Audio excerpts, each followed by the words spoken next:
keep in mind, team, please remember this, okay? Write this key level down. Above 417.58, you are bullish, or we are bullish for SPY to continue to push higher, and that means that the stocks that have bullish setups within the S&P 500 are going to continue to see upside direction, and that's what we want to capitalize on. So so far this is really good, and let me show you guys what this setup is. So this setup right here, the bullish ascending, which is a rising support trend line that continues to say, all right,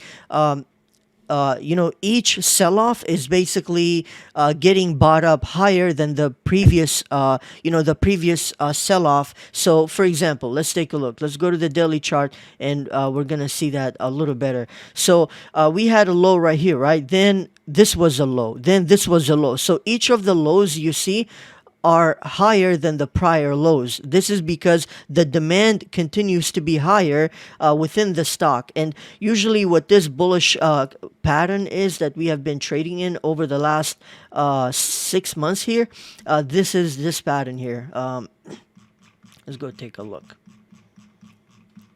And yes, a lot of you have access to this too, so you can study it anytime. But this is what it is. This is a bullish ascending formation. So this chart pattern is known as a bullish ascending formation. And what's happening is the chart pattern is very easily recognizable because it is easily distinguishable because of its higher low structure. It's telling us that it signifies higher increase of demand with each pullback, and our second step is to patiently wait for the breakout. So right now, what is happening? Over the last 6 months, the S&P 500 has been consolidating. And once we finally get a breakout above the 417.50 level, after all of the shakeout, fake out operation, after the depth C, saga, then what we are going to expect is some movement similar to this. And how are we going to expect some movement similar to that? Let's take a look at some of the stocks we're going to discuss. For now, I just want you guys to keep in mind, okay, I am not entirely bullish here. I'm telling you, based on price action, right, over all of the years that I taught myself to just trade price action, it's telling me right now I have no FOMO, I have no feeling. This is based on my research over the weekend, and especially over the massive data over days and days and days, even each 5 minutes of data that I've put together in my head and come up with this sort of price action, and we just have to see for what it is. We were talking about it before this event happened. We said that we would need to see the S&P 500 consolidate for a couple of weeks, and my gosh, it's literally doing what it's, Anyways, we are finally seeing the breakout. That's what's key here. We're seeing the breakout above 417.58. So as long as we continue to hold above that going into Monday, and you see that the demand is there, then you should expect further upside on this. So this is SPY here, and we discussed the price targets team. We talked about 422, so keep that in mind. Right now we're at 418, so 422.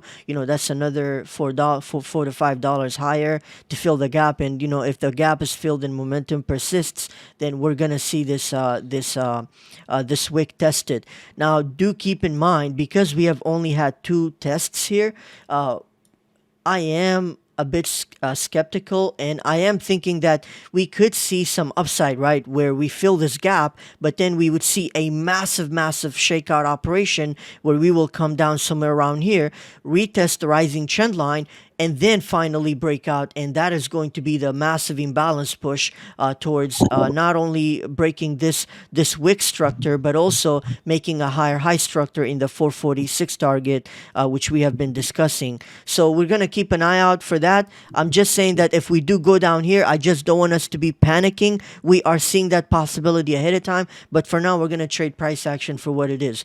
We discussed what's going to happen with SPY.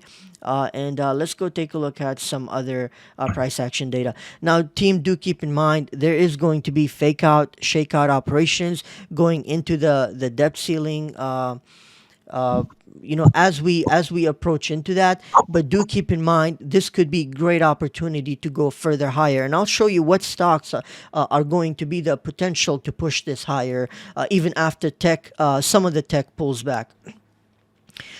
So for one, we have Apple.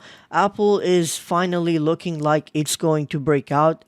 So if Apple opens above 175.15 on Monday, then it's going to basically break 176.23, which is confirmation for systems to really go long. And I think once they do get above that, that's when things are really going to pick up towards Apple heading for the massive wick retest of 179 or yeah 179.50 57. So do remember this level here. Now, what I really want to what I really want us to focus on is one of the sectors that's going to get momentum. Actually, let's go back to SPY because I forgot to show you guys something else, team. I forgot to show something else. This is inverse SPY right here on the right side that you guys were looking at. This is inverse SPY, and what this is this is the opposite of SPY. So what this is showing is it's showing us the opposite price action of SPY, but our everything that we have applied, our tweaks for our platform, like our scripts apply to it. So this is why it's really great for us to trade it. For example, what is inverse SPY showing us? Inverse SPY is showing us that there is a descending triangle formation. And what is a descending triangle chart pattern formation? It's this one right here. This is the descending triangle chart pattern formation. So this is basically telling you that there is a lower there's a falling trend line which is behaving as a resistance, and anytime price action is retesting it, it's creating a lower high structure, which is a bearish characteristic that is only found in downtrending markets or when supply continues to overwhelm demand. This is when it forms, and what happens is, like, you have support, right? But each time price action rejects and comes back down to the support, it absorbs a lot of the buying. So once it does it again and it comes back down to support, absorbs even more buying, and eventually you're not going to have any buying. You break it down and you just flush, and sometimes you may even come up for, like, to give it a chance, see if bulls have it, and you'd still see weakness, and from there you're just going to see a massive flush operation. So this is why I'm telling us, even if SPY does see a flush operation where we come down to like 390 area and fill the gap that we have on SPY at 395, even if we see that and price action holds at 395, we should expect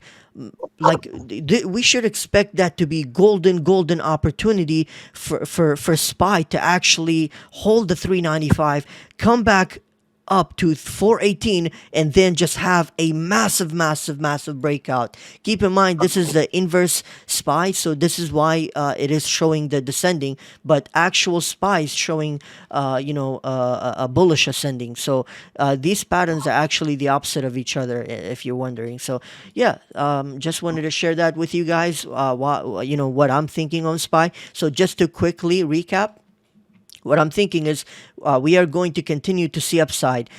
We are not only going to continue to see upside, I am also skeptical of some massive bearish. Someone's mic is making some noises. Usually the sound is... anyways, team.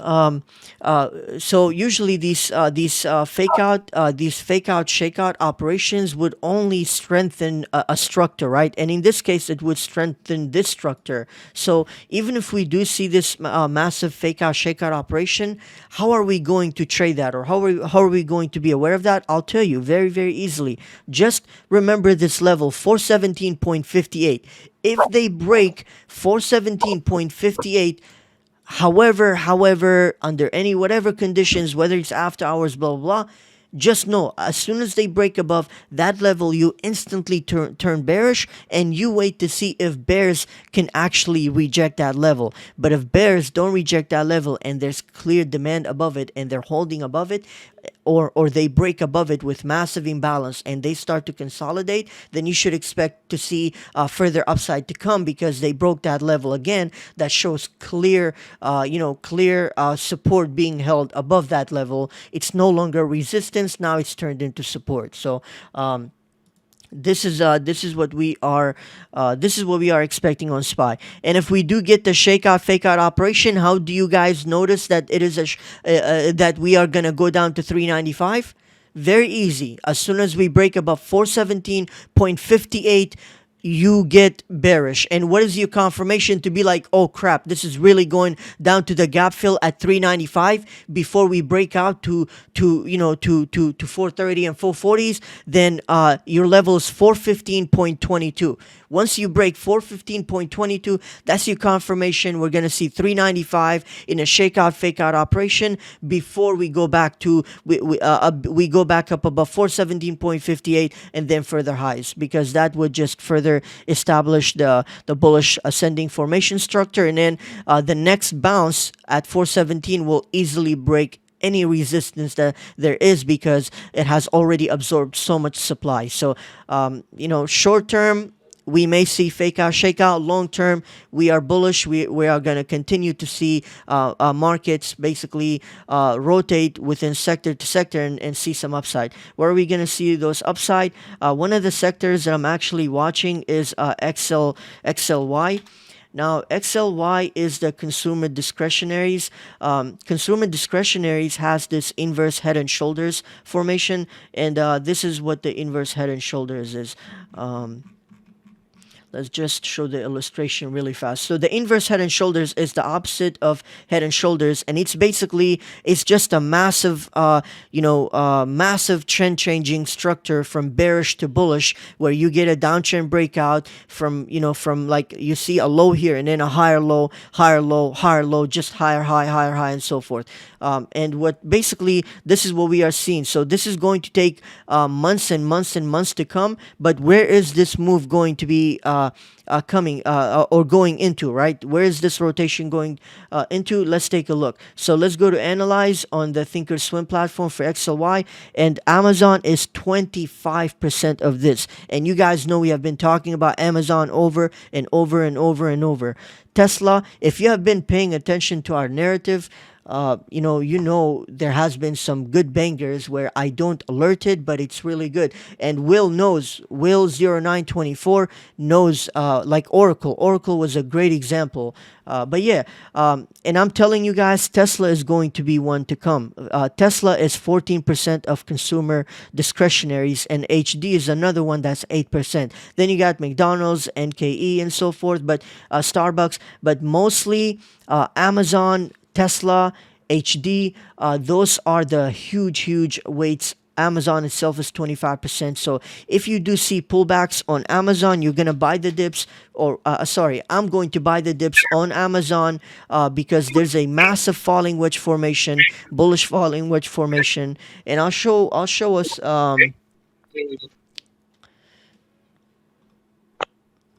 I'll show us what the falling wedge. So this is an example of a falling wedge formation. Once you finally get a breakout, you see a tightening formation where price action continues to get tighter and tighter inside of the two converging lines, and then finally there's a breakout, and then there's massive upside. So this is what it's looking like Amazon too, and it's happening on the weekly, which means it's going to take place over weeks and weeks and weeks and weeks and weeks on end. So Amazon, over the next not couple of weeks, but over the next, let's say 6 months or so forth, we are expecting it to continue to go higher. So buy the dips at the higher low structures and expect further upside to come, where you see resistance breaking the previous basically price action breaking the previous resistance and seeing another higher high above it. Amazon is one, which is 25% of XLY.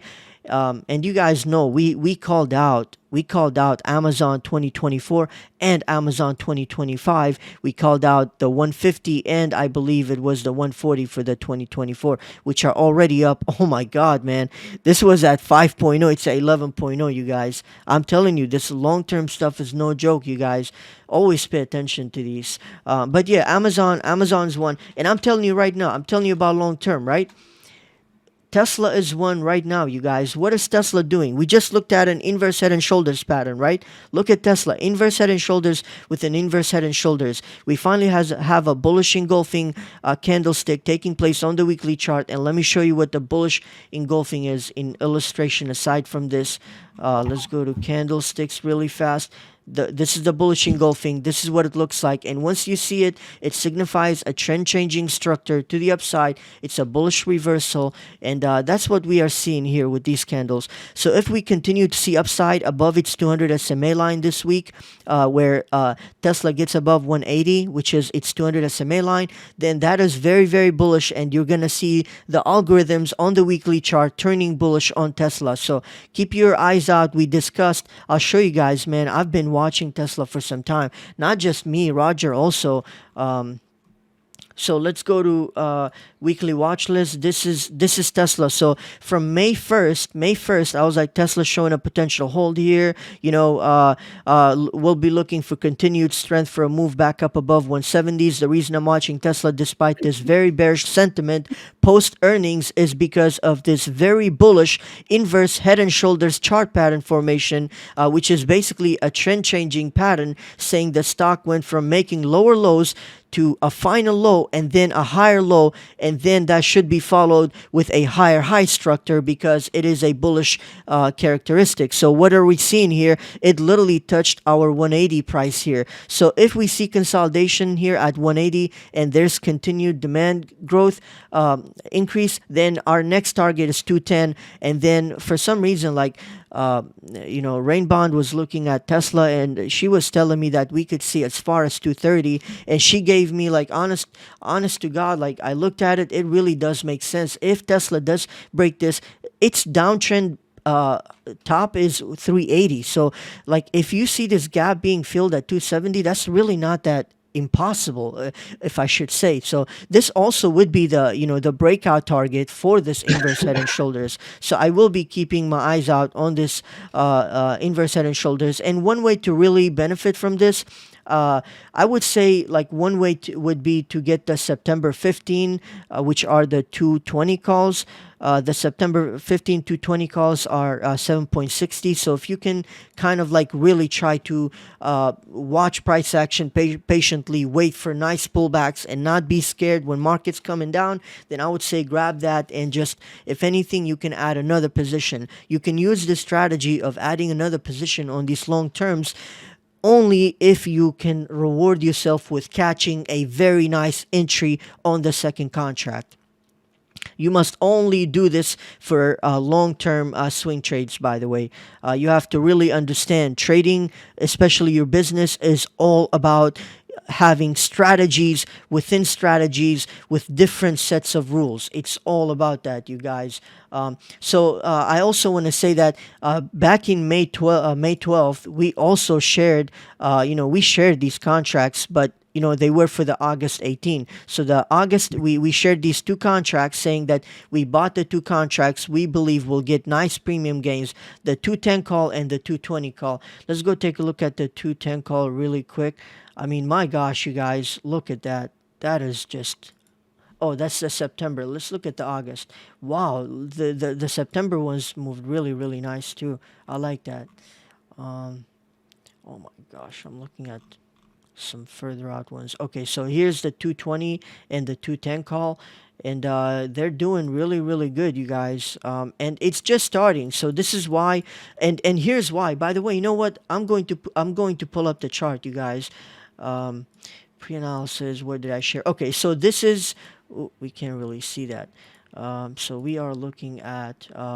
We're looking at Tesla 915 220 call, and the strategy is average down another contract next week, entry point 170 to 183, stop loss, set stop loss at 158.04, profit target at 207, 233, and then 248. So let's go take a look at Tesla, and then we're going to take a look at that contract that we discussed for September 15. So September 15 to 220 call. So we're going to try to catch this contract, you guys. We're going to catch this contract. And look at this, you guys. Like, honestly, when I saw that, I couldn't believe how cheap this was, man. it's something with Tesla, right?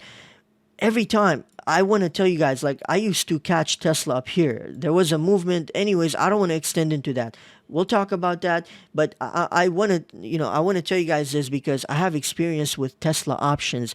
The options premiums move this way, where you see significant premiums crush because the volatility dies down for months and months and months on end, right? Where options contracts go from at one point trading at $5,900 to trading at $296. So it went from almost $6,000 to just $200, and then all the way back up to $4,100, and then all the way back down to $3. And then what do you think is going to happen next from here, team? We are going to see at least halfway to like $2,000. So even if we see that, that's going to be really good for us. And that's how I want to. That's why I want us to capitalize on this move. You don't have to do weeklies where you just get burned by even any small news. If anything, if we get news that are basically affecting the company short term for like 2 days or something, it should give us the opportunity to actually average down and use it to our benefit. And one way to do that with this would be to buy long term. And yeah, this contract is really great. And if we go on the short term time frame, right? If we look at the daily chart, look at what's going on the daily. So even when price action was here for that contract, when price action was at 207, this contract was trading at $2,800. So if the stock catches steam really really fast, man, this could be some nice premiums on this contract where the risks are just really really great. And even if we go down to where our stop loss level is at like 158, you would only lose about, if anything, here's the strategy. We are supposed to lose 30%, right, on these contracts.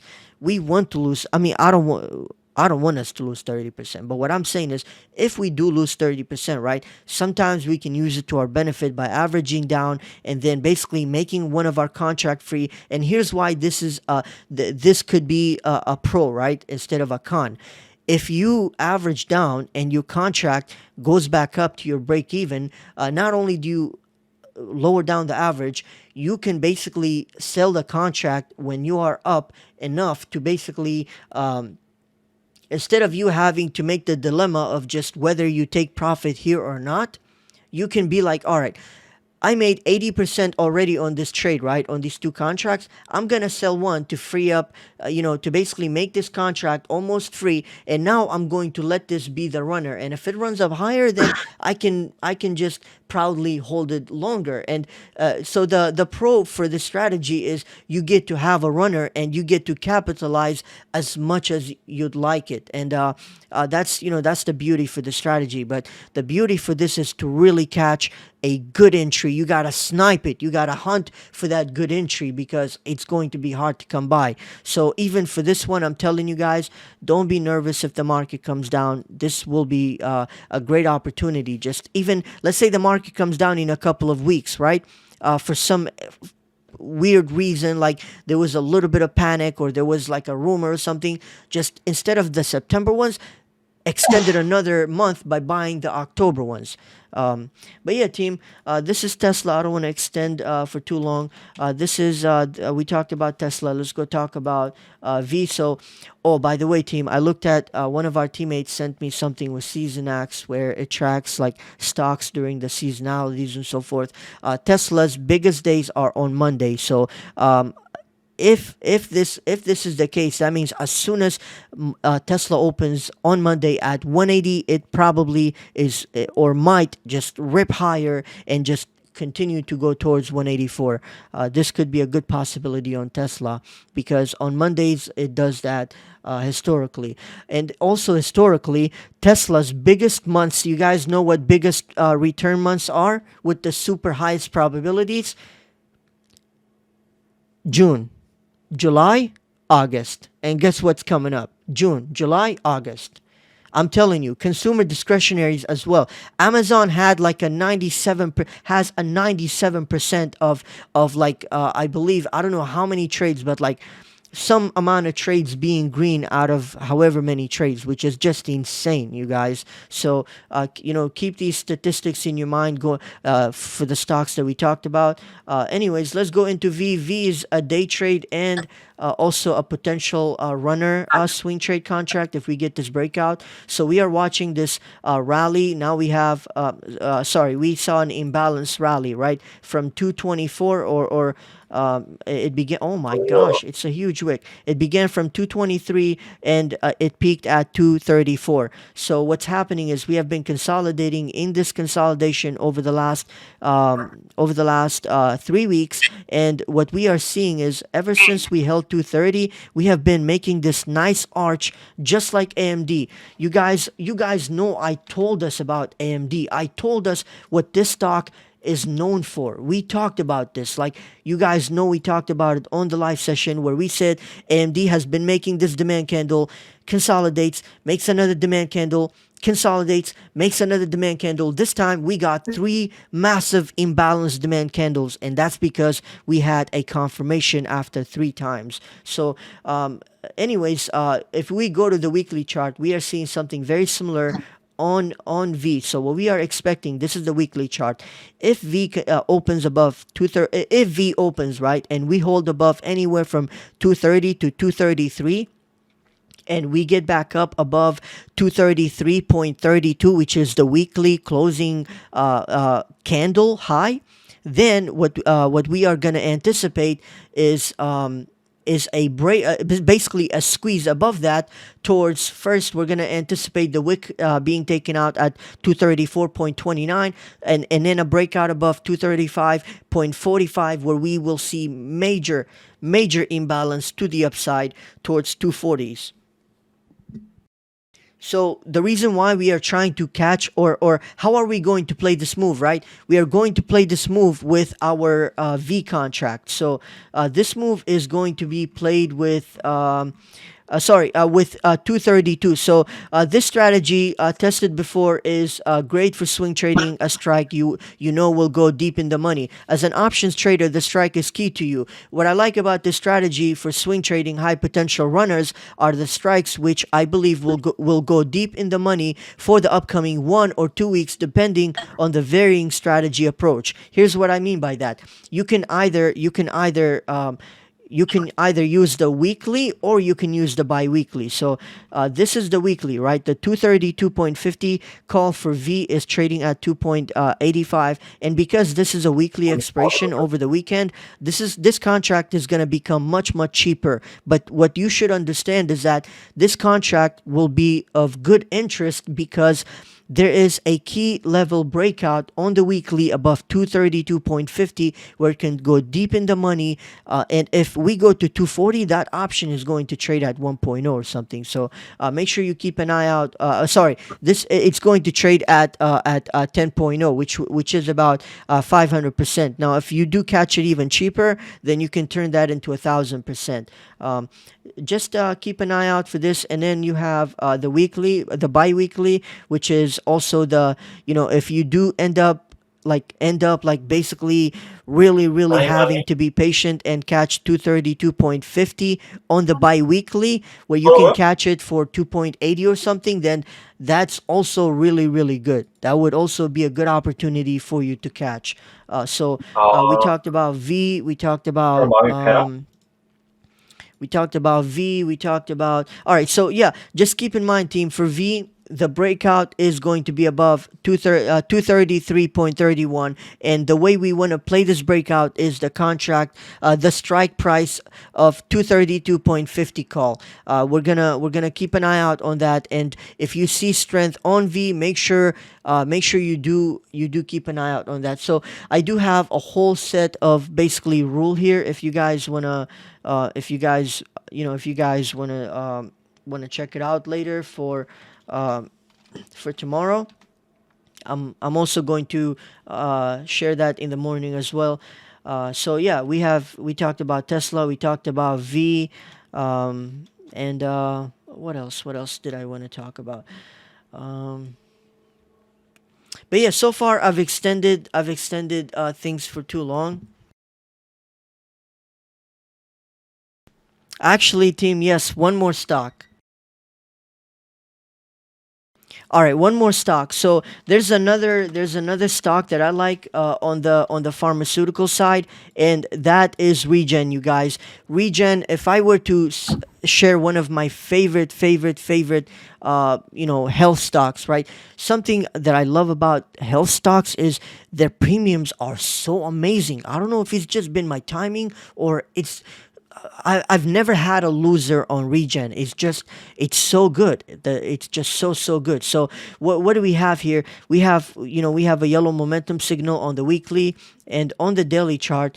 We just retested the 200 SMA line. We had a reversal, and so we're going to be watching for Regen here for a potential move back up towards 800, and this would be a really good lotto to trade with the 800 calls for.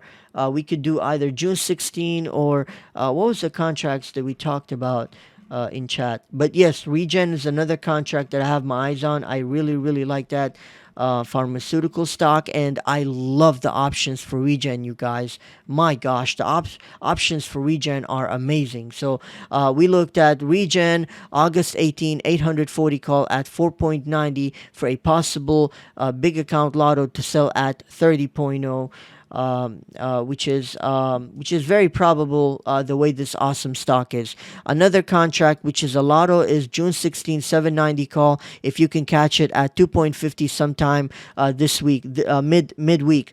This is very possible because the strike is so far out, right? The 790 is trading at 6.220 right now, but because the strike is so further out from the money, and this week it closed further away from the money, it's OTM, it's going to lose value significantly faster, and that's what we want. We want it to lose value because what we want is we want it to lose so much value where we are going to buy it back, and the market makers are just as soon as the stock goes right back up to right around this range and it goes in the money, it's instantly going to become $3,000 again. So if we catch it at $200 and it goes to 3,000, my gosh, this would be beautiful. So these are some of the moves that I'm watching for this week. I do want to talk about some small cap stocks, but I've been talking for too long, and I'm going to let Paul step in on the mic here.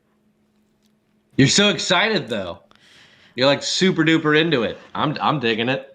Oh, Paul, I Uh, am so damn excited. We have been watching this consolidation for weeks and weeks on end, man, and it's finally we're seeing some move. And the beauty is, like, if something happens, right, we always have tech to short because stocks like Meta or something are so overextended. That's what I mean. Like, we always have a back plan, or we always have a hedge plan. We can. Oh, you know what? I forgot to talk about. Anyways, Paul, I'm so sorry. I'm going to talk about where we're going to get the SPY move, which is from XLF, the financials. That's all. All yours, Paul. do you want to talk about that real quick? It's fine. Yeah, sure. I'll do that. So, okay. So, because tech has been going up so far, financials has been holding this rising support trend line here, and even if you go on the weekly time frame, we are holding the weekly 200 SMA line here. Although the candle was kind of like weak, it sold off, it still closed as a bullish engulfing above the previous week. And if we do see momentum coming in, and especially if XLF does break above 33.32, then we should expect strong upside towards 37, which would push the overall market higher. And then the other one that is going to move is DJ, which is Dow Jones Industrials, which is yeah. So this can also move the market, which we will talk about. This will be Apple and some others, but mostly also financials. But yeah, financials. Just to quickly look at what we have: JPM V, which is one of them that we are playing. That's 8% of financials. We have MA, which is Mastercard, 7%. Bank of America, 4%. And yeah, that's what could potentially move the market. And also IWM, which is also heavy financials weighted, and that's why it hasn't been moving with SPY and QQQ. But yeah, thank you, Paul. Sure thing. Well, yeah, Meta's an interesting one because there is that massive gap to be filled on Meta, and it got up there and it's trying to take it down, but it fell below its Fibonacci channel. Still remains above the 5 EMA. Also massively overbought on a since what, like November. But if the market has decided, and there is more evidence than not that it's going back up, and it's very forward thinking. I just wonder how fast this gap will get filled. I'm curious about it because when you look at, well, this one, there was a lot of very serious consolidation. But if we see it get back into this channel on Meta, that's one of the things that I would be watching for, because this channel, when it would get back into it, it would climb to the top of it very quickly. So even with sell signals, which I'm going to talk about because that's a whole topic at this point for me. When it falls out of it, it gets back into it and it consolidates around the top. And this line right here, that's gap resistance, but it made it above. And if we see it pushing and we see it climbing back into there, at this point, just trade the damn trend. Why not? So unless there's bad news. So that's something I've been watching on Meta. A really interesting one that I've been paying a lot of attention to is the triple Qs. I remain fascinated with it because, much like many of the other tech stocks, it continues to just be blown right through. So it's got all of the sell signals, but it keeps going up. So what does that tell you? It usually means that that there's too much buying interest.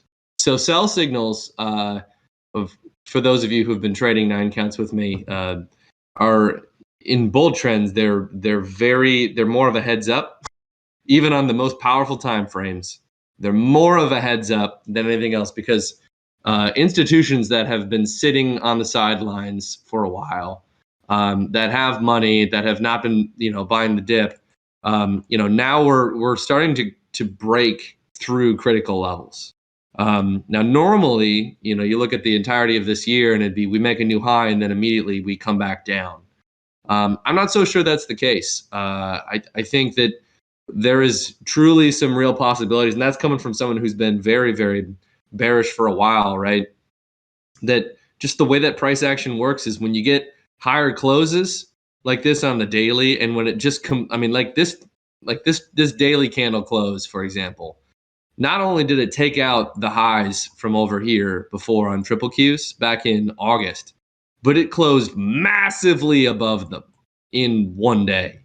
Almost as though it's got it's got hell-bent intentions to get up here and start testing levels.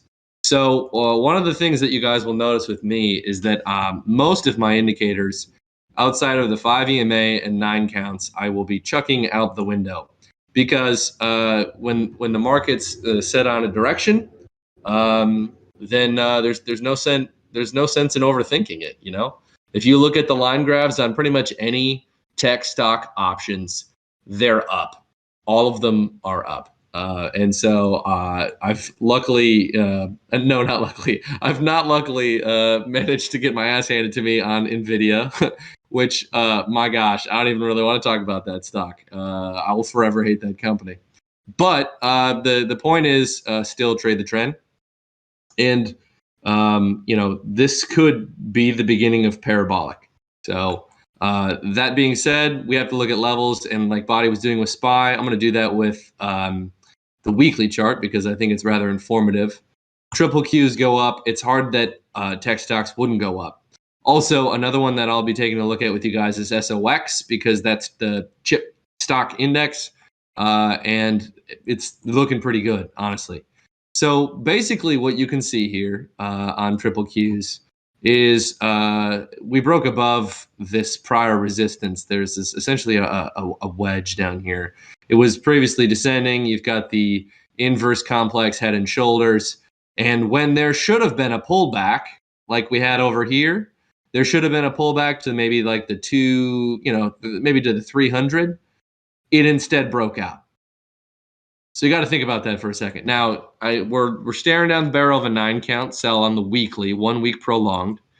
But at the same time, buy signals on the weekly when the stock market has been going up and up and up for kind of like forever.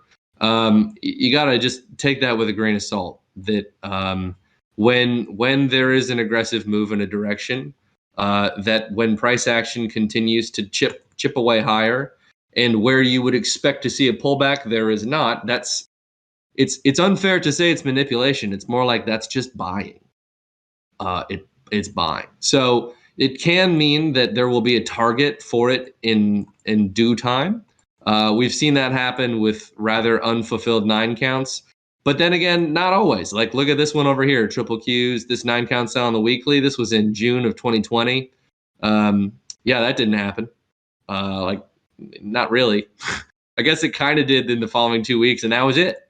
So and just look how bullish this was. I mean, you got to trade the trend, and it's starting to look oddly familiar. So I'm not saying that there's not going to be back testing, but when we remain above the 5 EMA on so many time frames, just indefinitely, and we continue to see dips being bought, then that actually should simplify option strategies.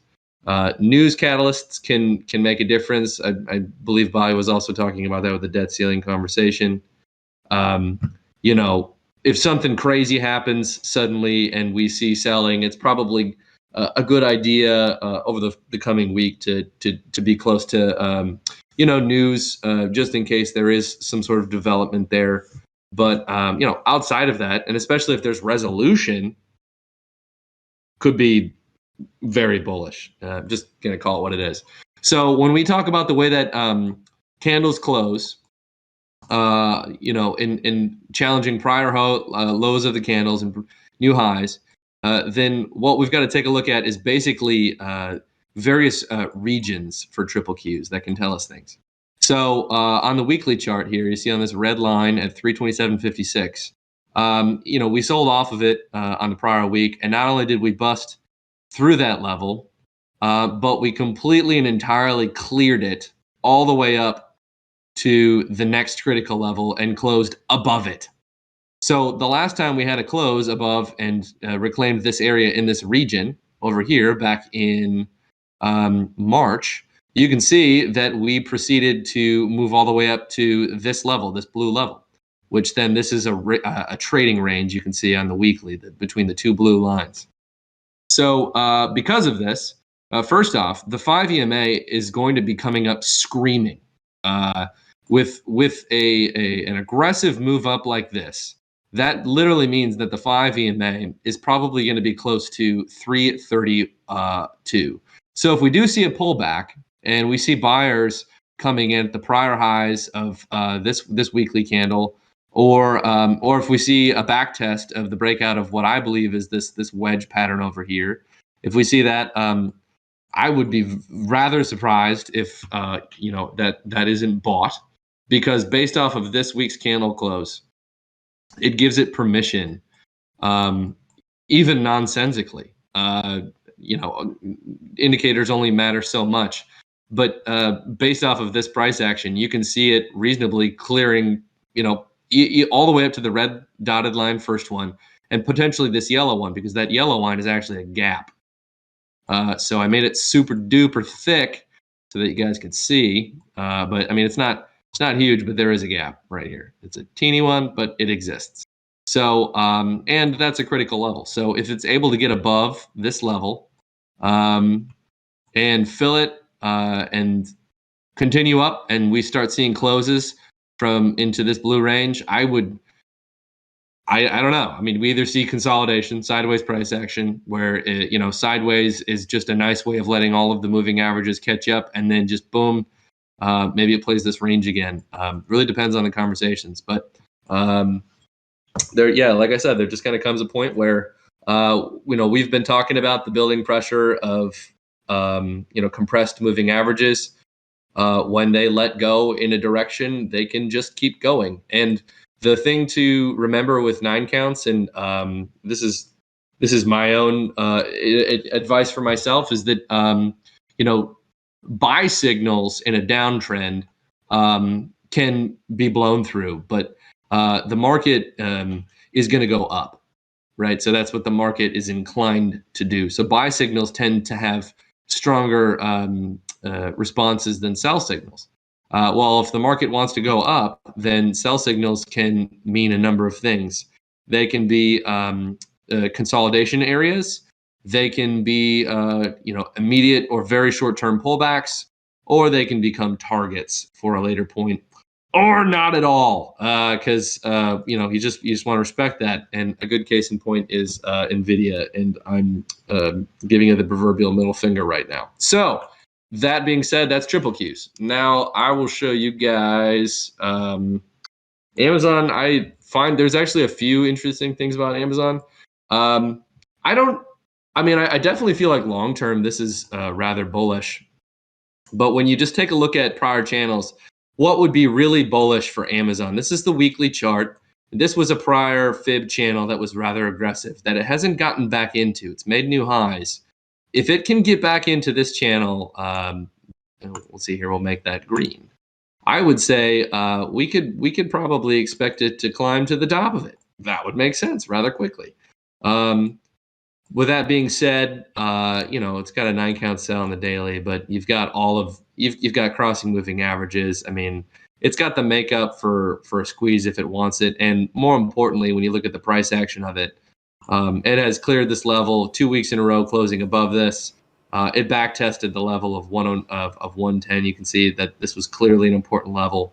And really, based off of this, when we've seen candles close in this region before, well, actually, that's not totally true. There was some pullback. When you look over here, you can see that there was some pullback. Really, the level that it has to claim. Oh no, it did that. What am I even talking about?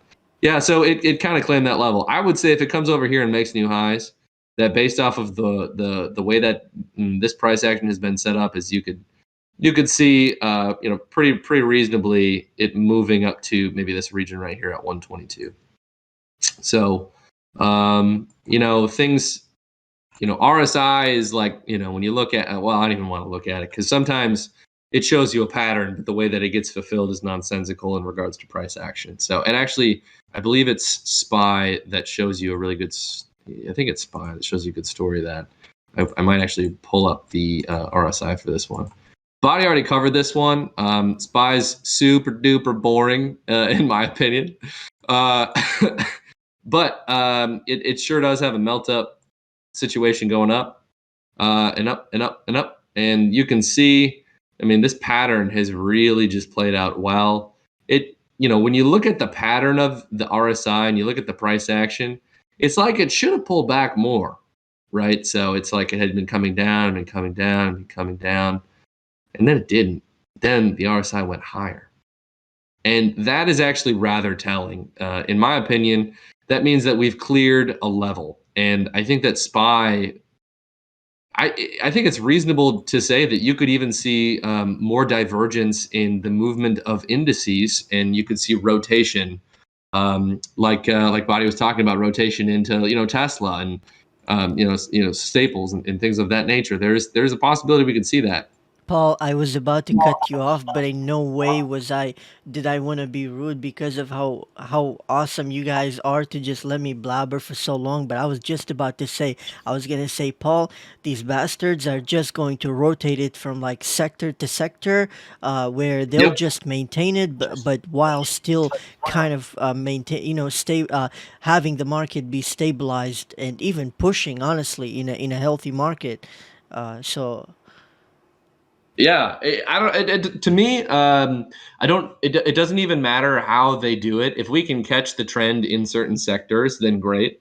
I feel like Tesla could very easily get ready to screw shorts, because it for a while it was flirting with going lower. It's hard to imagine with everything else going up that it would go down. So like that is an example of when something looks really bearish, it's a great opportunity to have perform a liquidity grab. And with any number of other stocks like HD and I mean, there's just so many where it can literally, pharmaceuticals, healthcare. There's so many areas that did get actually pretty beaten down, and some for a period of time where they were, maybe more, they were bullish for a long time. I think one of them was, if I'm not mistaken, I think one of them was Costco. Yeah. Look at this big old flag pattern. Look at this sucker. Costco has just been known to go up and up and up. And look at the size of this freaking flag on this thing. I tell you what, this is one I would not be missing. I would Paul, it not has miss. earnings. Dude, this is going to be everything. I'm sorry. There's nothing more exciting than looking at this thing on a chart and seeing which way it's going to go. Because whatever way it goes, it's going to just explode. I mean, look how cool that is. Probably of all of the charts and all the flags that we've seen on the weekly, this is the coolest one. But I wanted to see which one on the monthly chart. It's just a giant bull flag. I mean, look at that. So we'll see what happens for sure. But I would not lose sight of this one. This could do something really interesting. So maybe that's what they rotate into. But my point in looking at SPY is, there's a part of us as traders is we want to look at it. We want to say, it's rigged and it's trying to wreck us. Well, stocks are kind of, they want to go up. And when institutions that have been sitting on the side for a long time, who haven't been spending money, see that the market is going up, they will FOMO because they have to spend that money. They can't just sit on it indefinitely. So, and that's exactly what FOMO does. So we just got to remember that with our options and our strategies. So what I would say is with SPY, so we made new highs, right? Over here, it's kind of not that exciting in my opinion until we make new highs over this one though. I mean, I do think that obviously with it closing, not only making new highs above this wick over here on the month. Oh wait, this is the weekly. Whoops. Let's try that again. There you go. With us not only going above the highs, but actually closing above the wick over here on the weekly, that is very telling. So because of that, I would say SPY has full-on permission to run all the way up to and test this area if it wants to. And let's see areas of resistance on here. You can see where it had a hard time right at this level. I think if I'm not mistaken, I do believe that body already covered this, but just to reiterate, yeah, you can see that yellow line. I'm going to move it down. It didn't even really get close to there, but there's this one right here, which is slightly below it, 419.18. You can basically draw parallels to over here where we saw some rejection, but it maintained this level, and that is the exact level, body, the one that you were talking about. I think you said 417, either 50. I've got 417.28. Doesn't matter. Very, very, very close. It holds this level. It can just keep going because if it breaks through this level, if we clear this yellow level, makes new highs, we start seeing closes above this. I mean, this thing is going to just fucking explode. Pardon my French. I think it's going to explode. From here to here could be like a day, probably. Like that literally wouldn't surprise me at all. Yeah, that's a 3% move because it's so obvious on the chart that this would be this would actually be perpetual higher lows and new highs. So it's cool to say that over here. It's kind of less impressive, but if it does it over here, it takes it out, and we have even a day closing above, you're probably going to see a gap up in a context like that. The other thing, I know I'm not trading with moving averages, but they are important to keep in mind. And so the other thing that's worth pointing out is that the thing that I thought was never going to happen is sure as heck happening. On the weekly chart, they have now closed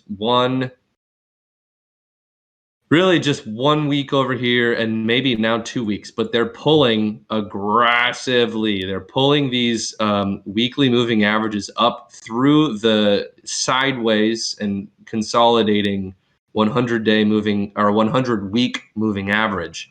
And this was just for such a long time, it was just perpetual resistance. When you look at the monthly chart, it's only really impressive if they have another month close above it. But it's kind of like, why wouldn't they? You know, like over here, we've got 8 trading days left. But you know, it really doesn't even matter. You know, if SPY comes up here, and as long as it closes above this month from a price action standpoint, that would be the really just the high, which is 416.72. You get another close above this high over here of 416.72.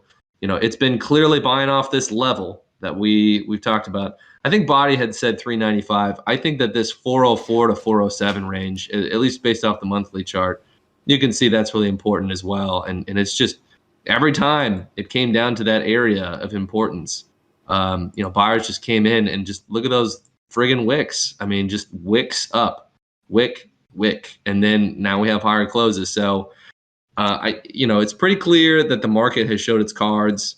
SPY could be the, you know, however they do their, you know, rotation, whether it's bots or institutions, I don't really know. But we see movements above here, we see closes above there. You're going to see it move fast from like here to here. Just it's going to be very fast because look, it's almost like dead space.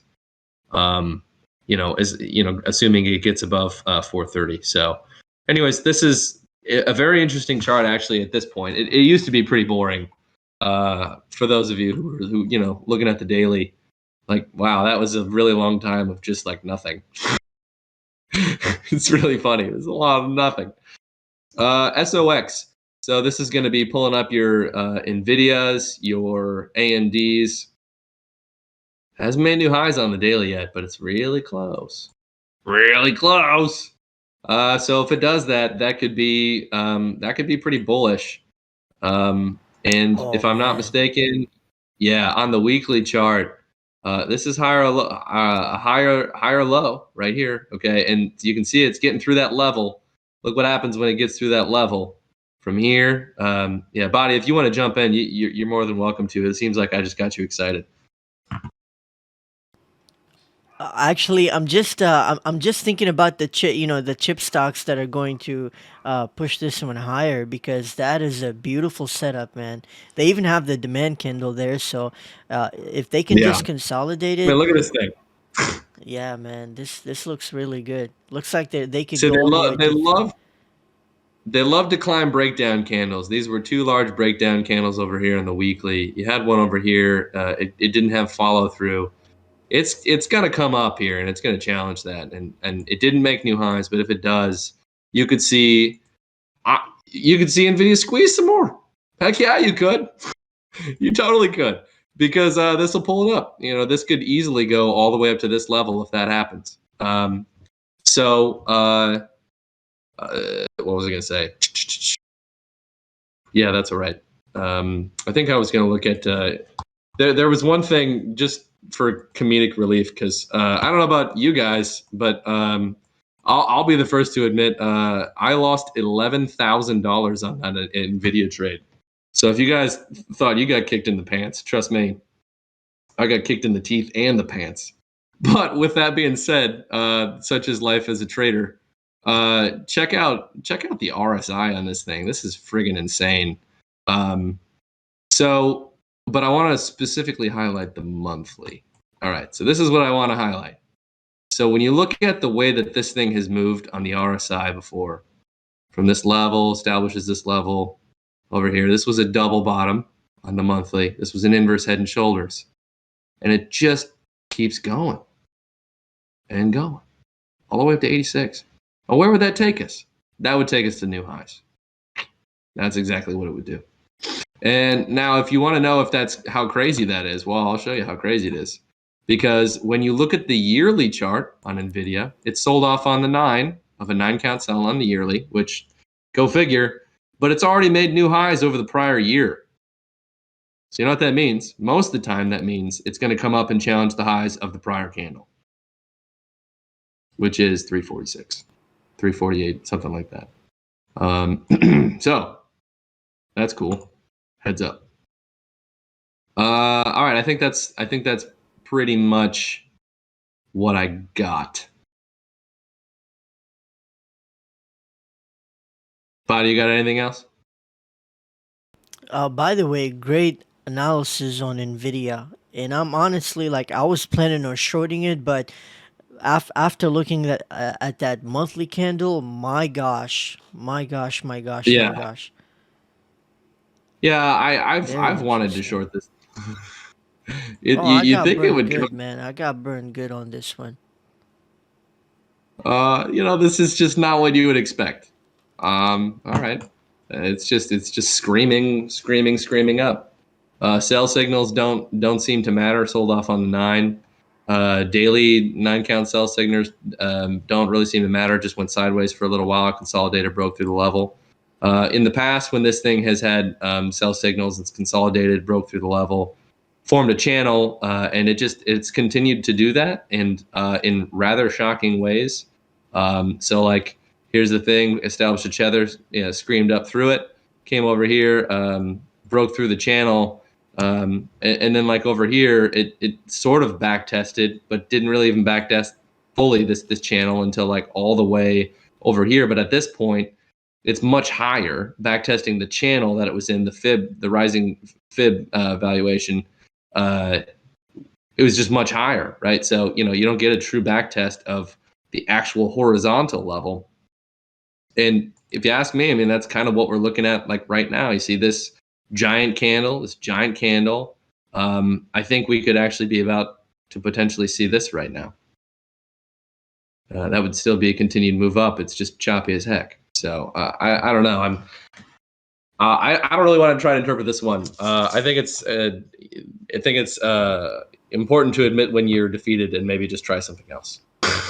So right now I'm doing a lot more with just watching. I think the ones that aren't quite as overbought are still really great opportunities. I think that Google actually, I think it was Google. Oh, I swear I can click things here. There we go. Okay, so we got a 9 count sell on the daily. It's already been fulfilled. Why do I say that? Because you've had a candle close below the 9. Technically, that has fulfilled this 9 count sell. So if that's it, there she goes, and then she continues with take. I mean, that to me that's a reversal candle, but yeah, like so was this one. And then what happened? Gapped up, moved up even higher. So when buyers say it's time to come in, they broke this level, they cleared it good, it broke this level. If they as long as they hold this level, basically right here, I think that it's just going to keep going. And I haven't checked out all the gaps on this one, but it has broken through over here. This was basically a channel, and you can see it on a much larger time frame. So here, let me get rid of all these real quick. So you can see all of these channels. These are stemming much further back on Google, and it cleared it and it got into it. Now, when it got into it over here, in weeks it made it to the top of it. We got into it over here, and in weeks it can make it to the top of it. Well, what's the top of it? If you want to draw just levels or theorize roughly when or how far up, how much further up it could go, I would say this is probably good. Well, maybe more like this one right here, because you've got the wick here, buying support, something in this range. But I mean, it cleared above the level and it made new highs. If it continues to hold, we see a short-term back test. Goog could easily scream up, in my opinion. And this is where you would expect from a shape. So you got a triple bottom here with higher lows. You would expect from a trader standpoint for this to form an inverse head and shoulders again and consolidate, like kind of like it did over here. Which is why it probably could just continue to scream up like Nvidia did if the market doesn't want to lose its chance at buying Google while it's cheap. So that's the psychological part about trading that we can't forget is institutions can FOMO as well, and they're going to lose their clients if they miss the lows on markets before it goes up. This is a thing that we got to pay attention to and take into consideration. So while I'd like to see more structure on something like Google, like look at these last 2 weeks. This is insane. This is truly insane. When you look at the levels purely, 105. Look over here, this consolidation area. It went from the bottom of this consolidation area, and in 2 weeks cleared the whole damn thing. And right there, that's a weekly close that is higher than any prior weekly close on Google. It's let's see where the close is actually as well. This is the close is 123.25. The high is 120. Okay, really close. That would have been insane. It almost closed above the wick of the prior high. That would have been a really bullish sign. But either way, it doesn't matter because this is a higher close on the weekly, and it did it in 2 weeks. So it cleared this entire level in 2 weeks. And if it reclaims this one, I feel like what are the odds that it climbs all the way up to here? Probable. It seems probable because the market seems to think that things are still on sale.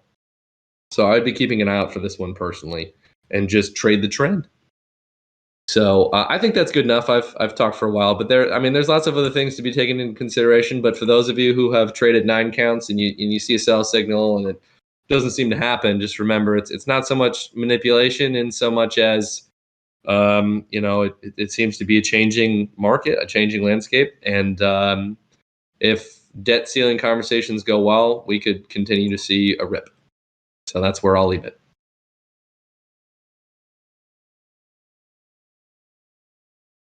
Any stocks to be analyzed? Any questions out there? Body, got anything else to add? Would like to see what the team got.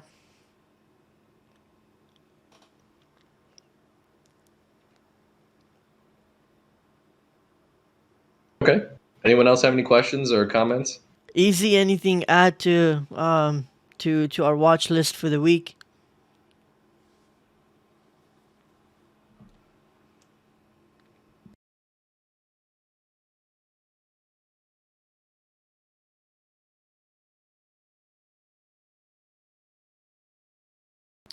Team, you don't have to talk, by the way. You don't have to be vocal. You can put it in chat room. There are 2 chat rooms. One is under the live trading session, which is just specifically for that one. And you can also leave it in chat room as well. So feel free to leave it out as a text as well. Whichever option. But if you do have like any stocks that you think that like traders are talking about in your in your circle, just put out the ticker. We'll take a look at it and see what's going on.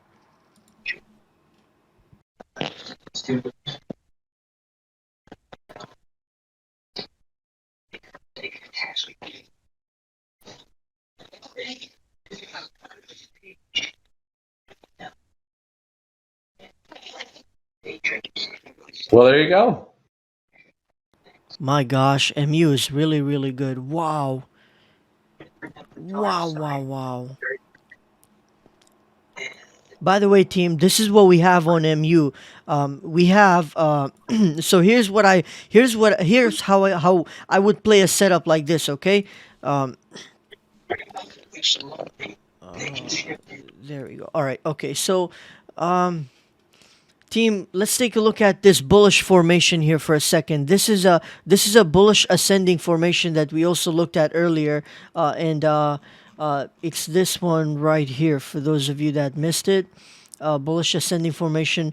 They're very bullish. They have their own we talked about the characteristics earlier. You can rewatch this video and you'll see why this chart pattern is so reliable. In terms of bullish breakouts. So let's go take a look at this example here. We have a massive breakout, and we built this course, team. We built this from the start. So we will show you examples even with the massive breakout candles where once you get that breakout, usually the breakout will behave as a pull. So once you get that massive breakout candle, it's basically your pull. Once you see this sort of consolidation, and that's what we want to see. So we have the breakout here, and anything from here to 64 is basically your dip buy level. So you want to buy the dip from there, and yeah, you want to buy the dip, and this is where you basically anticipate further upside all the way to go towards 81.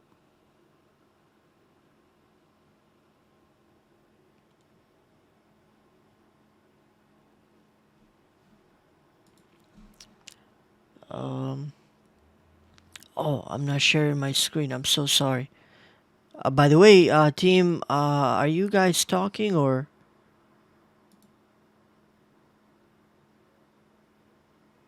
Were they all muted? I don't think Oh, so. okay. Thank God. Thank God. No, I just thought I thought I was in talking over you. I thought I couldn't hear you, but that's good.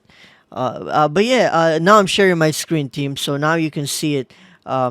This is what we are. Oh, actually, is Paul sharing MU? Is that MU, Paul? I was looking at I'm gonna Paul's stop screen. sharing here. I'll watch your screen. We can. Okay, that's fine too. But yeah, team, I this don't is know. this is MU, and we have a massive breakout above the 200 SMA line. We have a massive demand candle here. So over the next 4 weeks is gonna be accumulation, and then you're gonna see a massive imbalance move towards 75, and then further and further higher towards the 80s. But yeah, so far this is a bullish ascending formation, and this is how they play out, team. You will see basically you will see sometimes you will see back tests, sometimes you may not see them. You'll just see massive breakout candles, and the breakout will behave as a as sort of like a demand candle to continue to go higher. I don't have a demand candle example, but a lot of times you will see them on very clear breakouts where it will be a clear establishment of a massive, massive institutional how do I say this, ground, and then they're basically going to defend that candle over the coming 3 weeks, and then finally you're gonna see massive upside follow through for this massive bullish ascending formation to play out. So MU is looking really, really great. You may see consolidation over the next 2 to 3 weeks, or you may see just continued upside towards 71. But what's key to know here is that you can accumulate positions by, let's say, buying one contract of December's expiration or something, and then adding another one. Maybe if earnings goes bad, or maybe adding another one in, let's say, a week or 2 weeks, and so forth. You get what I mean, you guys? So that's how you can play MU. So let's take a look at the contracts, for example. Let's take a look at September contracts. You can see even up to September, they're very cheap. I would prefer October or November just to really capitalize from this move. But okay, let's go down to like October where the massive options. So you can do the 70 call. The 70 call is good at 6.0 for big accounts. You can do the 70 call because it's not in the money, but it can go in the money, and and so forth. And you can basically ride the trend. You can also day trade it with shorter term contracts, like 2 weeks out or something, or 3-4 weeks out by buying deep in the money. For example, let's say if it's 2 weeks out, you can buy, let's say, the 67 call or something at 2.60. Just to day trade it during the day for its momentum. When you do feel that momentum, or let's say you're watching it and then it has a massive drop during the day, and the morning flush, and it starts to consolidate and bulls break above it, then you can play it. We did that. We did that with Lulu, and Lulu was just a fantastic trade, you guys. My gosh, Lulu was just amazing. Anyways, yeah, team MU is looking really good. I'm curious to see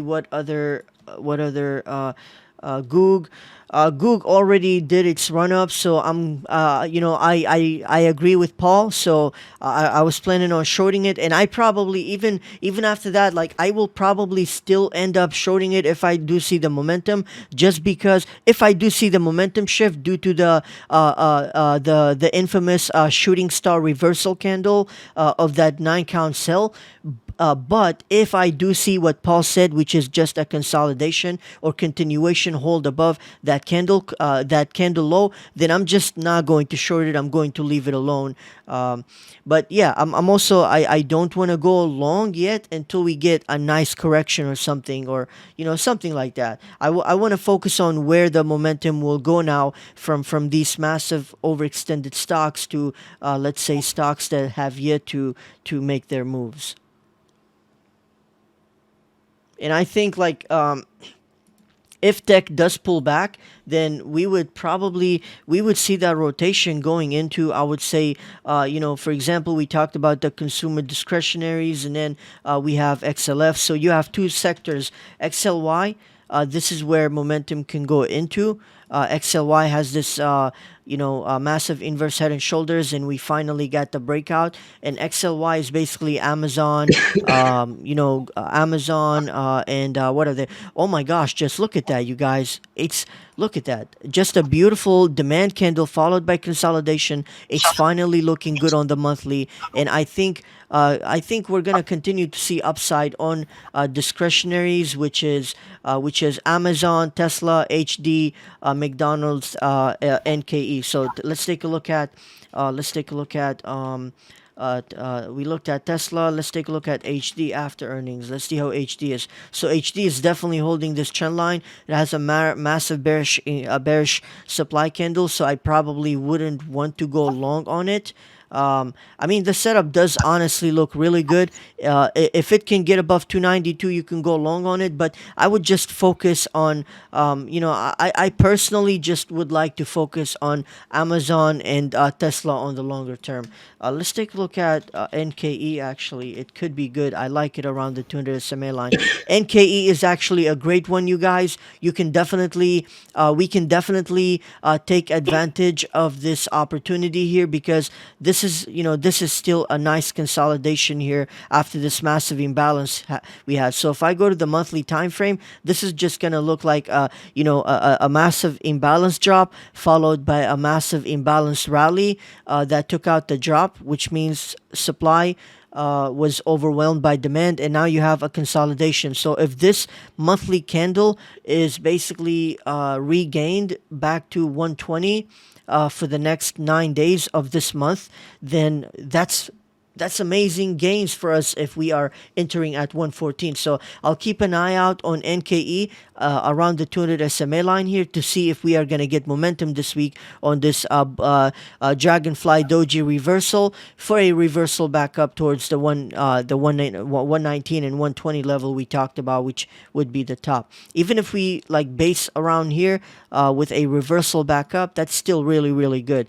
We can have our stop loss at 113. That's really good, you guys. Our stop loss at 112. Our stop loss at 112 with our entry at 114 and our profit target at 120. That's a really, really good risk to return. And if we do break 120, our target is going to be 125. And after that, the massive, massive next upside imbalance move towards the gap fill at 157 area.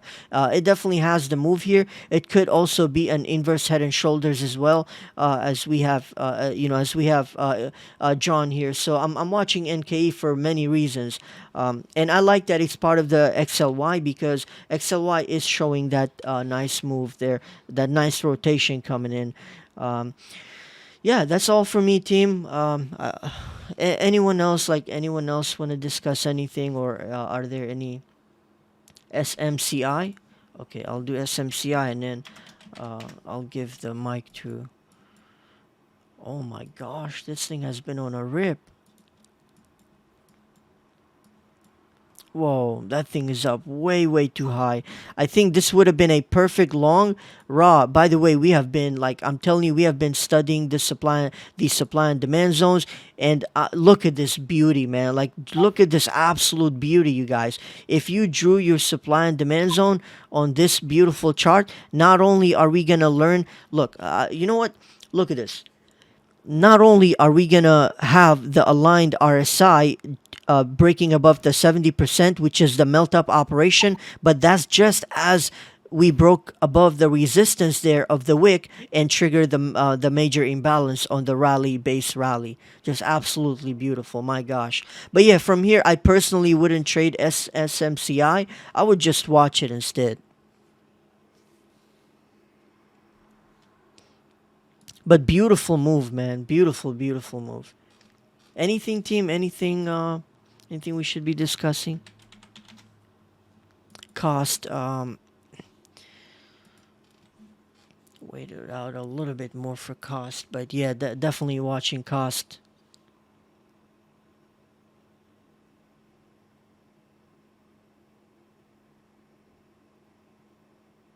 Once cost breaks out, oh my gosh, this thing will go on.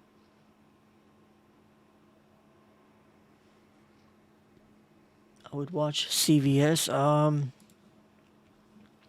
Oh, team, you know what? Speaking of oh my God, yo, CVS. Wow, Baharat, that's a really, really, really great trade. Oh my gosh, we thank you for this. Yeah, the CEO bought like about 3 million or something, at 67. Yeah, Wow, wow, that's a really great trade. That's a great trade setup, team. We have a weekly we have a weekly bullish hammer, and on the daily chart we have a massive bullish demand candle, or basically what a massive bullish institutional candle is. It's any candle that eats more than three candles, and this one eats more than four candles here, and you could also say it's a bullish engulfing. So far this is really good. And you guys, I haven't charted CVS probably from 3 years ago, and take a look at this.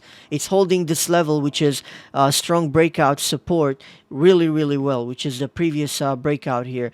I really, really like it. Which we are turning it into support. We are seeing demand come in, buyers are coming in above the average. I think this can be a really good trade, where as soon as they regain 72, this can go all the way back up to 82 area. Um, and the contracts are really cheap too. Um, let's take a look at, wow, look at the open interest for this. The 70 calls are trading at 5.10, which is $510 with 2,600 open interest on the November. That expires in 180 days. That's a really, really great contract for a nice 80 to 100% potential profit coming up. Um, we could even do August short term, and you guys look at these contracts. Amazing. Look how many open interests they have. The 70 call, which is at the money, that one has 4,000 open interest, and he's trading at 3.3. And if we get a $5 move, that contract is gonna go up by $300, which would give us 100% profit for the August 18 CVS 70 call. So we're gonna keep an eye out on that contract as well. That one looks really good. It has the open interest, which means the perfect liquidity. And for a small account, you can also do the 75 call at 1.35, which has 13,000 open interest. And it's just going to be an amazing trade for you to easily get a nice 100% mover, or a 60 or 80% mover on a swing trade overnight, or for 2 days hold and so forth. So definitely keep your eyes out. My oh my, I think you would like this trade here for August. So keep your eyes out on this trade. I really like these strikes, and I like that they have so much open interest for us to easily get in and out. Definitely keep your eyes out, team. This is how I grew my accounts back then. I'm telling you, with these beautiful trades that are, that have plenty of time for me to just decide whether I'm wrong or, oh my gosh, look at this, you guys. Check this out. Whoa, this is a beautiful setup. Team, I'm going to show you guys this one, and I'm going to let you guys. I just charted this live, right? And now we're going to go to this, and you guys. Whoa, I already have it there. Never mind. It's already on the screen. Look at this, you guys. You see this setup right here? Or this setup right here is basically this one. You guys see that? Do we think this is going to play out like that, or what, team? What do we think? What do we yeah, I think? think so. I mean, I love the August ones. Yeah, I really like CVS. Thank you so much for bringing that to yeah. us, I by the saw the way. same thing. Falling wedge breakout. So I'm just waiting for.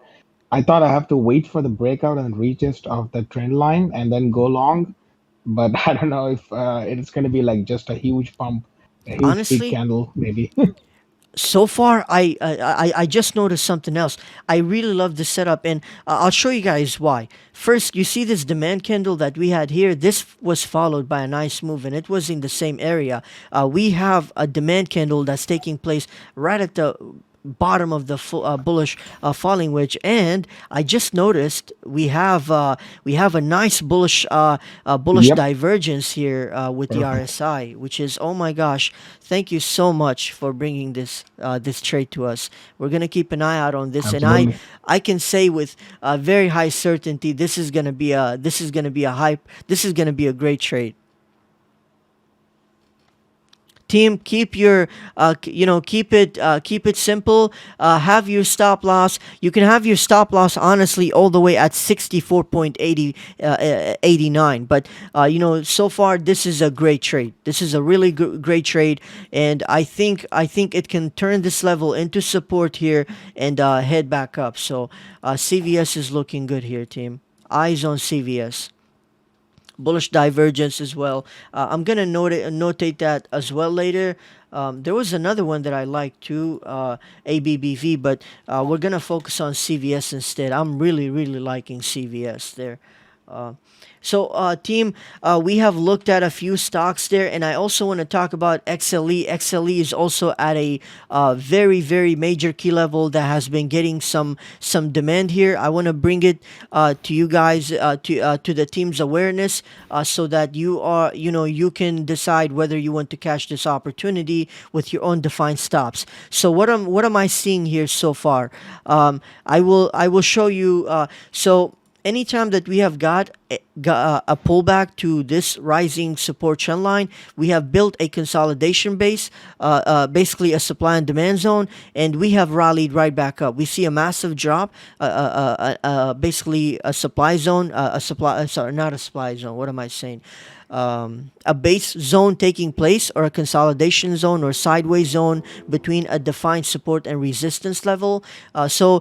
Team, what creates support and resistance? What actually creates support and resistance is supply and demand zones. The bottom and the top of supply and demand zones are the defined support and resistance key levels, and that's what they are. So this was resistance here 80, support was 75 for this particular one, which is the current one on XLE. XLE is basically the energy sector for stocks such as XOM, which is 23%, CVX, which is 19%, EOG, which is 4%, and so forth.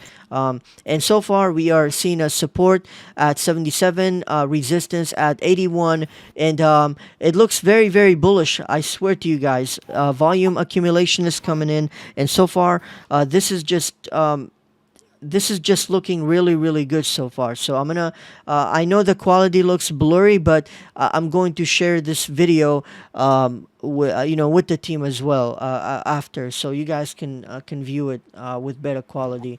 But yeah, team, eyes on XLE, and what's going to move XLE? Let's take a look at this beautiful setup on XLE one more time for the major imbalance move back up towards 85. What's going to move XLE? Let's take a look.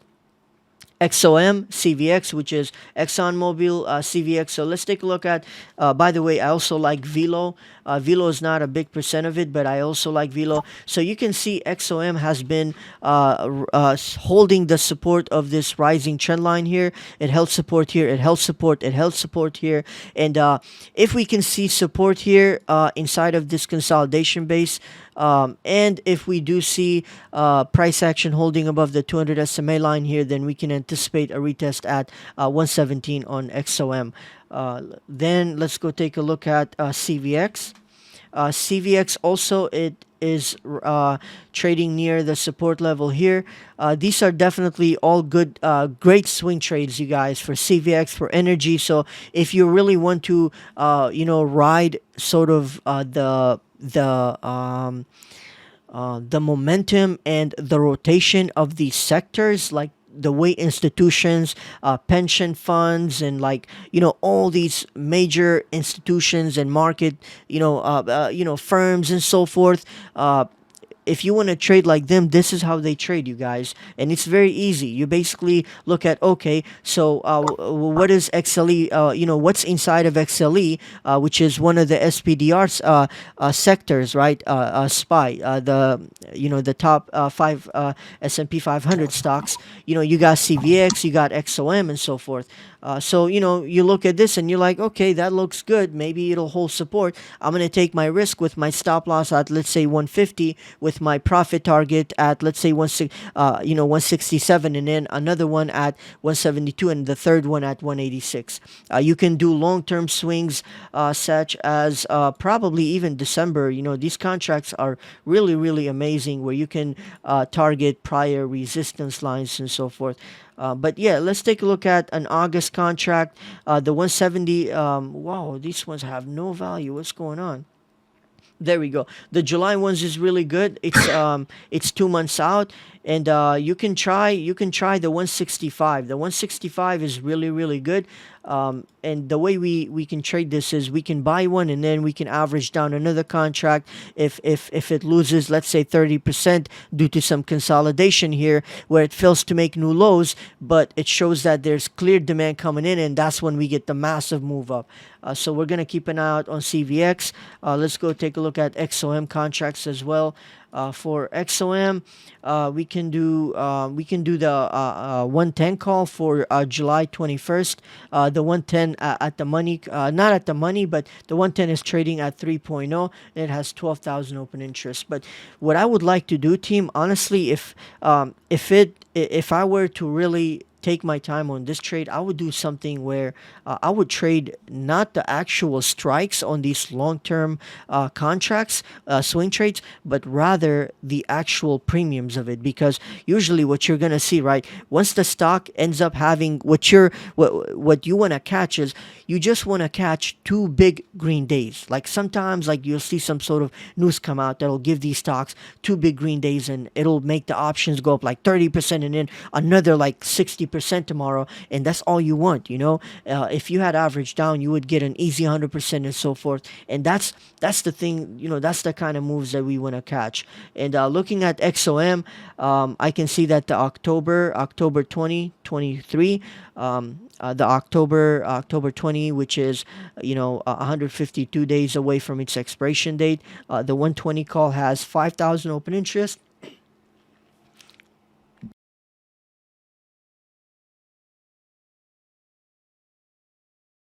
Sorry, team, the battery died. I had to change the battery. Okay. It has 5,000 open interest, and then you also have the 115 call, which has 4,000 open interest, and we can get that one at 4.0. I know some of these are very, very expensive.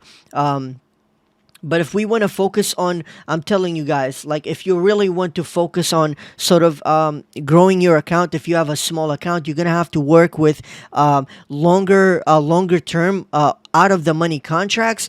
But you're trading the premiums. You know that they're not going to lose all of their value because of the time. If it has 89 days, it's going to hold its premium, and that's the beauty of it.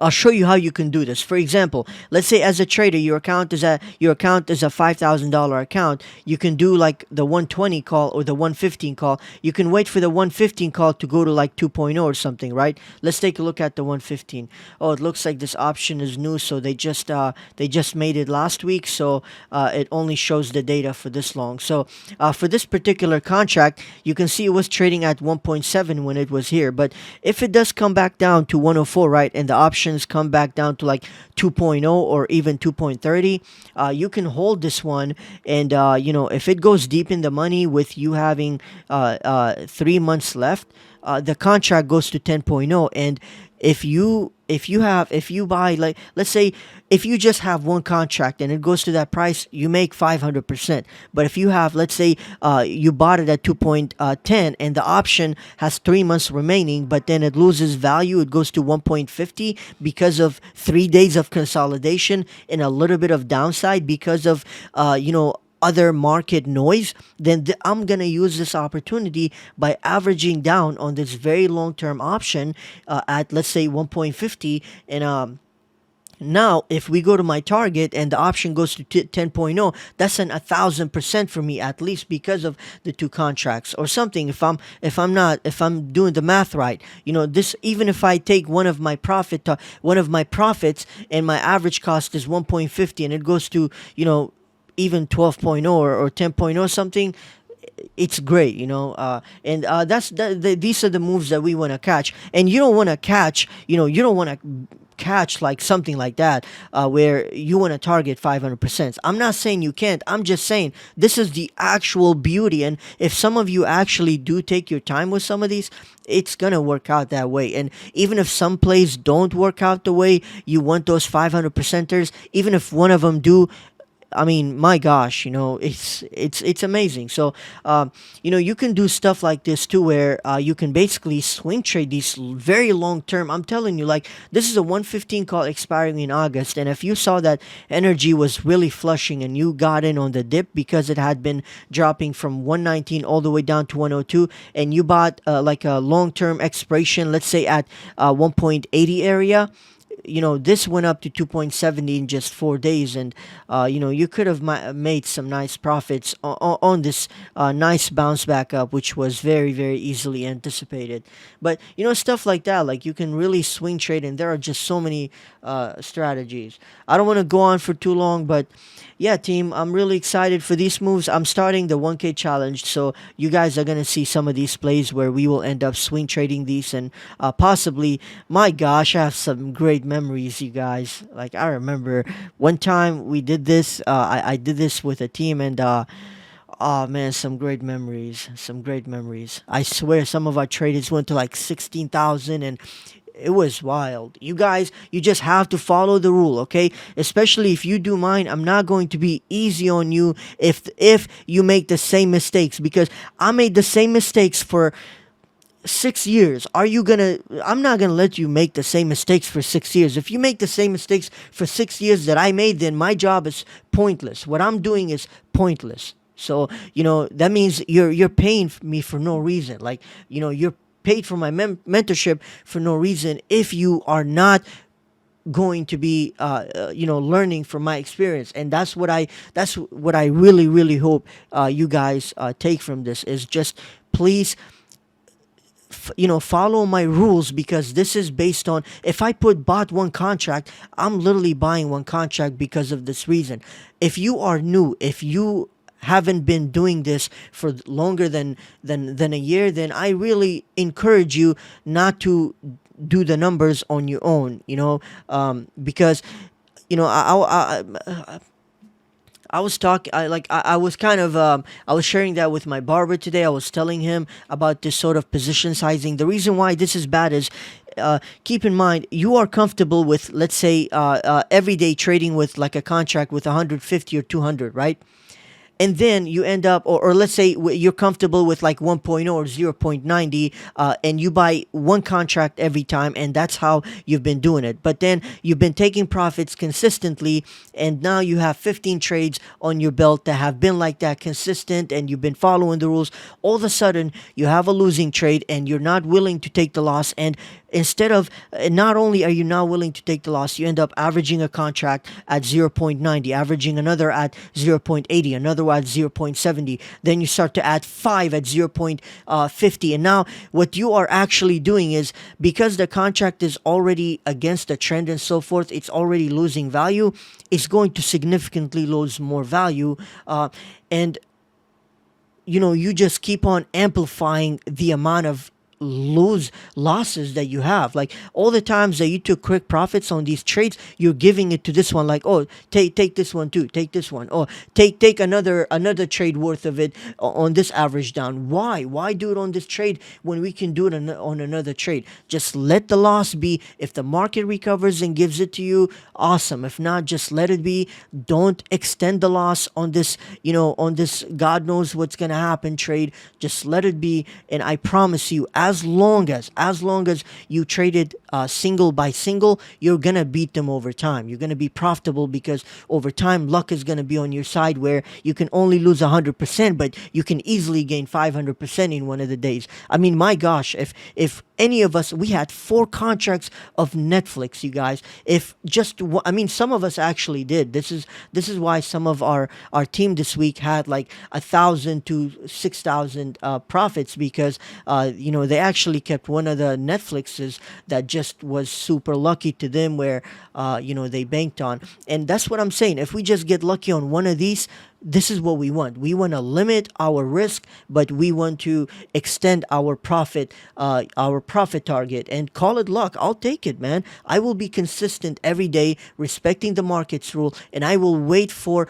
the market to reward me with a really good day like that where I will be able to, maybe I've been doing so good where I'm confident, you guys, we're gonna keep this for another day. We're gonna be deep in the money, and it happens. We get lucky, or something happens. We go even more, and it short squeezes. We might bank hard, you guys. But yeah, that's all for me. I went on for too long. Anyone wanna share anything so far, team? If not, that's all for me. We can get off from here. I think we have some comments actually.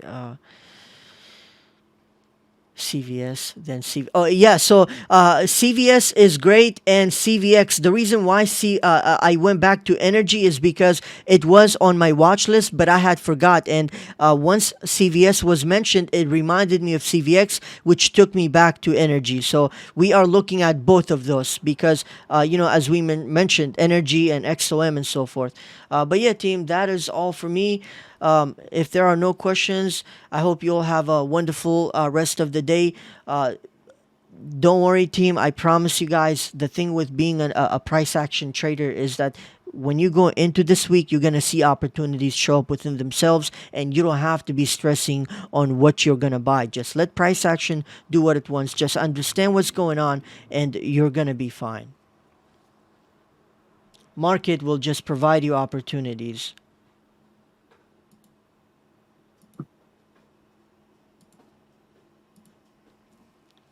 That's all for me today, team. I hope you all have a wonderful rest of the day. See you all tomorrow. I cannot wait for tomorrow. I'm so excited, you guys. I slept really well this weekend, and I'm excited. My oh my, I wanted to send you. I wanted to talk to you on Friday, so that I can set you up well for this week. But just please hang in there, you guys. Take it easy. Keep in mind what I told you guys about risk management, and I promise you guys, once I do start doing like the 1K challenges with you guys. I think I can bring in more value, and I can basically help us with some of these longer term swing contracts where we can actually benefit from options the same way that we would with a stock, but with the options benefits. So and what I mean by that is, like, you will see an option go from 1.0 to 2.0. A stock, it's hard to see that, but with options, it's just it. We will take it step by step. Just take it easy, team. Please don't have a blowout. The only way you're gonna have a blowout, you're not gonna have a blowout from just failing trades here and there. You're gonna have a blowout from breaking the rules and averaging down, like, basically adding money to the dumpster fire. As long as you guys control, you have to control yourself. Please, please, please, just control yourselves, and we will be fine. And you guys can ask, by the way, you can ask if we should average down. All right, that's perfectly fine. But if I say no, please don't average down. Just wait it out. And if I say yes, even if I say yes, maybe I'm saying it to another person. So look at it at the narrative. It's being mentioned, and yeah, this, and then you decide whether you should average down or not. But yeah, team, take care. I'm gonna upload this video, by the way. Thank you, buddy. Of course. Thank you guys for being here, Layla and everyone else. Take care.